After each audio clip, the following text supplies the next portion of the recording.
माननीय सभापति महोदय, पूज्य गुरुजी और गुरुमा वृंद तथा एठारे उपस्थित मोर छोट बड़ भाई और भौणी और मोर सहपाठीगण, आज यही पवित्र गुरु दिवस रे मते किछि कहिबार सुजोग मिलिथिबारु मु निजको धन्य मने करुछि।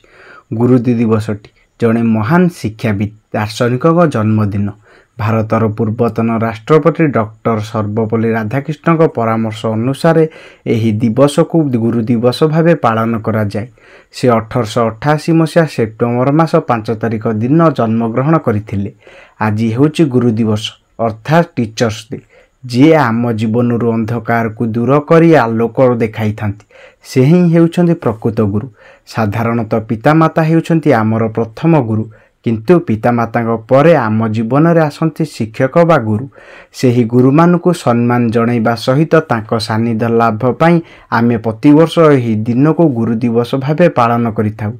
डॉक्टर सर्वपल्ली राधाकृष्ण भारतर जड़े ख्यातनाम दार्शनिक और आदर्श शिक्षक थिले।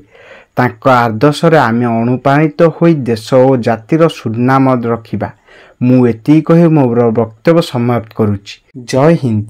दर्शक बंधु, जदि भिडियोटी आपणक मन को छुईताए भिडियोटी को लाइक करंतु।